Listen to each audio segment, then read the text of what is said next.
Hello tout le monde, j'espère que vous allez bien. Cette semaine, on va voir la constitution de mon tableau électrique.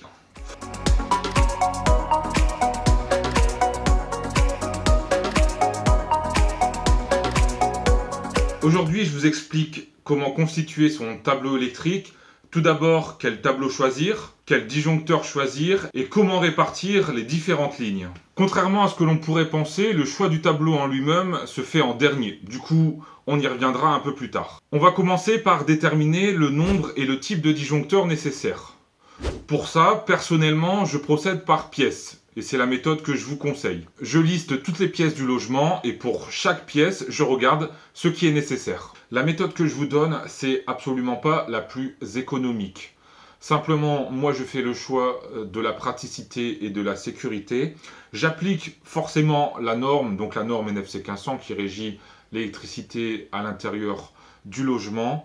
Mais moi je vais encore au-delà, je préfère mettre davantage de disjoncteurs. Ça augmente un peu le coût de l'installation électrique, je dirais de l'ordre de un peu plus de 10%, mais on a un aspect pratique et sécuritaire amplifié. Je vous donne un exemple, je prends la chambre 1. Dans la chambre 1, je vais avoir besoin d'un circuit d'éclairage, d'un circuit de prise, un circuit pour le volet roulant électrique et un circuit pour le chauffage. J'ai donc besoin pour ma chambre 1 de 4 circuits. Voilà le principe. Je vais uniquement prendre les pièces un peu spécifiques du logement pour la vidéo, la cuisine et la salle de bain. Pour la cuisine, je vais avoir besoin d'un circuit pour le four, pour le frigo, le congélateur s'il est indépendant du frigo, pour la plaque de cuisson électrique, d'éclairage, de 2 circuits de prise de courant, j'en mets une pour les circuits de prise basse et les autres pour les prises en hauteur qu'on appelle en crédence. Je vais également avoir besoin d'une hotte et du lave-vaisselle.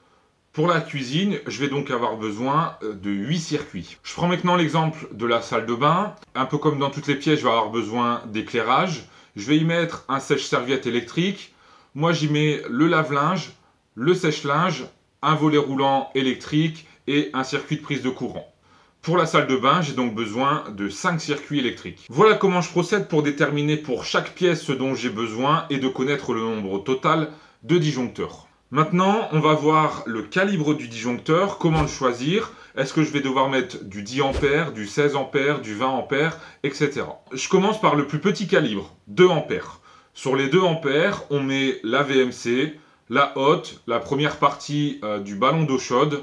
Sur les 10 A, les volets roulants et l'éclairage.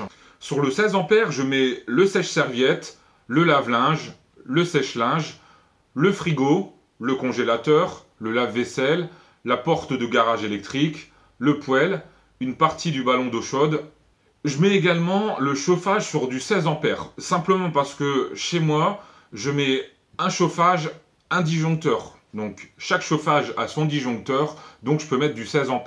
Vous avez la possibilité de mettre plusieurs chauffages électriques sur un disjoncteur. Donc là, je vous conseille de mettre du 20 A et la norme NFC 1500 indique qu'on peut aller jusqu'à 4500 watts sur un disjoncteur. Ce qui signifie que je peux mettre par exemple 2 chauffages électriques de 2000 watts chacun sur un seul disjoncteur ou 3 chauffages de 1500 watts sur un disjoncteur de 20 A parce que je ne dépasse pas 4500 watts. Donc ça, c'est la norme qui nous l'indique. Moi, j'ai fait le choix de mettre un disjoncteur, un chauffage. Sur les 20 A, je mets le four. Alors auparavant, on mettait le four sur du 32 A. Alors maintenant, c'est plus du tout d'actualité. Je peux facilement mettre un 20 A pour mon four. J'ai également l'alimentation de mon coffret extérieur. Donc j'ai un tableau qui se trouve à l'extérieur. Pareil, je l'ai alimenté en 20 A. Ma maison est climatisée. J'ai donc mis la clim sur du 20 A. Et je mets également mes prises en 20 A. Alors je fais une précision sur les prises. Vous avez 2 possibilités, soit de mettre vos prises autres que celles que je vous ai indiquées, le sèche-serviette, le lave-linge et ainsi de suite, qui eux sont des circuits spécialisés. Pour tout le reste des prises, j'ai le choix entre 20 A et 16 A. Les différences, sur du 16 A, je peux mettre une section de câble de 1,5 mm². Cependant, je suis limité à 8 prises. Si je mets du 20, il faudra là que je mette du 2,5 mm² au minimum. Par contre, je peux aller jusqu'à 12 prises. J'ai fait le choix de mettre toutes mes prises en 20 ampères.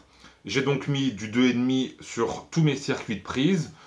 Vous n'êtes pas obligé de le faire. Je vous conseille notamment de le faire pour la cuisine parce qu'on arrive facilement proche des 8 prises. Et si on souhaite ajouter, ben finalement, il faut tout recabler, passer en 2,5, changer le disjoncteur, le mettre en 20. Enfin bref, ça fait pas mal d'opérations. Je pense que cette chose, elle peut être anticipée. Je vous conseille donc de le faire pour la cuisine et pour le salon, simplement parce que dans le salon, on se retrouve avec de plus en plus d'appareils à brancher, la télévision, la console, le home cinéma, enfin bref, toute une multitude de choses, et on arrive très facilement au-dessus de 8 prises. Ensuite, je vais avoir besoin de 32 ampères, ça c'est exclusivement pour mes plaques de cuisson électrique. Je vais également avoir besoin, alors là il ne s'agit pas d'un disjoncteur, c'est plutôt un contacteur, c'est un contacteur 25 ampères, et c'est le contacteur jour-nuit du ballon d'eau chaude. Voilà, on vient de faire le tour du choix du calibre des disjoncteurs. Je pense avoir fait globalement la totalité des disjoncteurs qu'on peut retrouver à l'intérieur d'une installation domestique. Si toutefois vous ne savez pas quel disjoncteur mettre sur un circuit particulier, n'hésitez pas à poser la question dans les commentaires, j'y répondrai forcément. On sait donc le nombre de disjoncteurs total, parce qu'on l'a fait pièce par pièce et on additionne toutes les pièces. On sait maintenant quel calibre mettre sur chaque circuit. Et maintenant, je remets tout ça par pièce. Je reprends l'exemple de ma salle de bain. Dans ma salle de bain, je vais donc me retrouver avec 2 circuits de 10 ampères, 3 circuits de 16 ampères et un circuit de 20 ampères. Je sais donc que pour ma salle de bain, j'ai besoin de 6 disjoncteurs, 2 de 10, 3 de 16, 1 de 20. Je reprends mon propre exemple, j'ai à peu près 52 disjoncteurs, 8 différentiels qui prennent la place de 15 modules. Un module, pour référence, c'est la largeur d'un disjoncteur. Donc ce différentiel-là prend la largeur de 3 disjoncteurs. C'est donc un différentiel 3 modules. 67 modules rien que pour les différentiels et les disjoncteurs. Ensuite, j'y ajoute les différents télérupteurs que j'ai ajoutés. Donc j'en ai 4 au total. Donc ça fait 67 plus 4.